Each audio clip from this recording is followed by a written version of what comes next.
It wasn't convenient to help this guy out. And mark it down. It is inevitable. If we're ever going to decide we're going to love our neighbors like ourselves, we're going to have to wrestle with this whole convenience issue. Because helping our neighbor, loving our neighbor, never comes up at a convenient time. Have you ever noticed that? Have you ever been staring at your calendar and going, how am I going to fill up that day? I have nothing to do.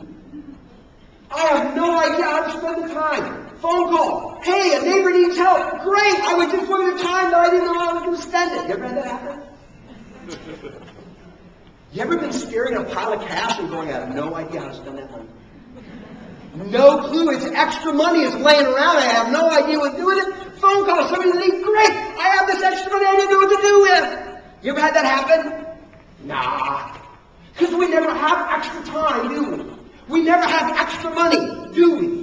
And whenever need arises, it will not arise because we have surplus we don't know what to do with. It will always arise when we have to make a choice to be inconvenienced in order to love our neighbor. Loving our neighbor is financially inconvenient. It is scheduling-wise inconvenient. It is emotionally inconvenient. And we've just got to understand it is always inconvenient to love our neighbors like ourselves. So, here's the deal. To overcome this issue, to settle this issue, here's what we've got to do. Next slide, Jeff. We have got to simply decide that we are going to keep our resources yielded to God.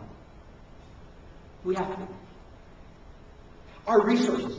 Our time is a resource given to us by God. Our energy is a resource given to us by God. Our money is a resource given to us by God. Our stuff is a resource given to us by God. Our schedule every day is a resource given to us by God. And what we need to do is manage all of those resources in a way that honors the God who entrusted us with them. Because they're not ours to do with what we want. They are God's to be used as He wants. And while much of that is to meet our own needs and enhance our own lives, a portion of that is always to love our neighbor. Every year our church comes up with a budget. And that budget has in it certain categories that I have authority over to spend. It's kind of like, okay, David, you spend so much money on Sunday morning, so much money on conferences, so much money on books, so much on meals and entertainment, so much on this kind of stuff. It's great. It's like every year, Dave, here's money. Woo! Can I spend that money any way I want? Not really. Can I? I can go, man, I have like 2 kids in college. Now I know what to do with the Sunday morning worship supply materials. Now I know how to, that can make a payment over here. He's like, I know you can't do that. That would be unethical. It would be immoral. It would be stealing. Exactly right. Because that's not my money to do with what I want. It's the church's money. It's God's money to do with what He wants. Do you realize everything we own, every minute we have, every hour in our calendar, every dollar we possess, everything we own, is entrusted to us by God, and we're to manage it in a way that honors Him. Yeah, look, if we're going to love our neighbor like ourselves, we're going to have to wrestle with this whole convenience issue and decide we're going to keep our resources yielded to God. I will use it the way you want, not in ways that just are convenient to you. Here's a second issue we're going to have to wrestle with. I would call this the fair share issue. And this is when we say things like, boy, you know what? I know I need to help the poor. I know I need to help my neighbor. But you know what? I'm already doing something to help the poor. I'm already doing something to help the disadvantaged. So I fulfilled my obligation, and I don't have to help the people that right here in my own community, under my own nose, that happen to have a pressing need. No doubt that's what the priests and Levites were thinking. You see, the priest and the Levite, they would have done 3 things. Number 1, they would have tithed faithfully. 10% of all their increase which had been given to God, and a part of that was used to help the poor. On top of that, did you know that in that particular day, these people in this land were taxed specifically specifically to raise money to support the poor amongst them. And they would have been taxed in order to help support the poor. On top of that, they would have given alms. In fact, according to Jesus in Matthew chapter 6, they made a huge deal out of this. What they would do is either by giving a special gift in the synagogue or by helping someone who was on the street begging, they would, in addition to the tithe, in addition to the tax, they would give more money to help support the poor. And some of the people would really, make sure that when they gave that money, that they got lots of fanfare and attention because they were being so sacrificial. So here's a priest and here's a Levite. I've given 10% of my income already to the church, and they help take care of the poor, and I'm taxed, and I help take care of the poor, and I've given alms to poor people, and then they see this guy beside the road, and how easy it would have been to say, I've already done my fair share. I've already fulfilled my obligation. For crying out loud, you can't do everything. And off they went. Because they're going, I'm already doing something. How easy it is for us to fall into that fair share mentality. Hey, look, I give money to the church and they help the poor. For crying out loud, I'm taxed so much, I seem like I have more taken away than I actually get. And part of what I'm taxed for, that goes to help the poor. And on top of that, I help more people. You know what I do? I give to a relief agency.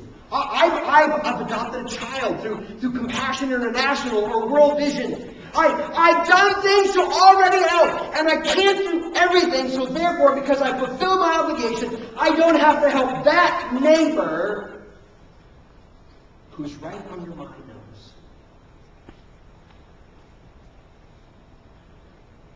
nose.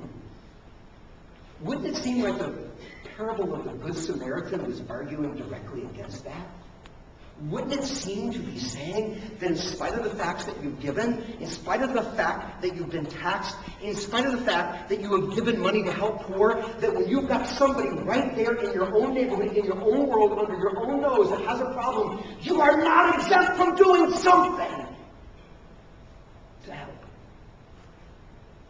I mean, logically, wouldn't that be so? Hey, look, if I gave money every single month to the Firefighters Association because I believe in their cause of putting out fires, would that then mean if I looked out my window and I saw my neighbor's house on fire, that I could say, hey, I'm already doing something. You can't do everything. I give money to help the firefighters. They'll come sooner or later. If I supported a number of children through these wonderful relief agencies, and I'm driving around my neighborhood and I see some child being beaten by an adult, am I then excused from intervening by saying I'm already doing something? I fulfilled my obligations. I don't have to do anything there. Wouldn't we have both cases to say that's absurd? Because it is. And it's just as absurd to say that because I've given some money and I support this and I've tried there to help the poor, that I'm now exempt from having to help a neighbor who's right there in our own world, who has a pressing need. I see a disturbing trend in evangelical Christian circles. And the trend that I see is this. We rally together, to support kids in other countries. We have a drive to say we need to be foster people and take kids into our home, or maybe we need to adopt people from other countries, and we need to be involved in these causes. And make no mistake, these are righteous causes close to the heart of God, and we should be involved in them. But I see people in great numbers who do those things, and then they treat their neighbor like crap. They are rude, and they are obnoxious, and they are judgmental, and they are critical, all the while thinking that somehow they fulfill the principle of a Good Samaritan because they spent some money, they fostered a kid, they've adopted somebody in another country, and that just isn't so.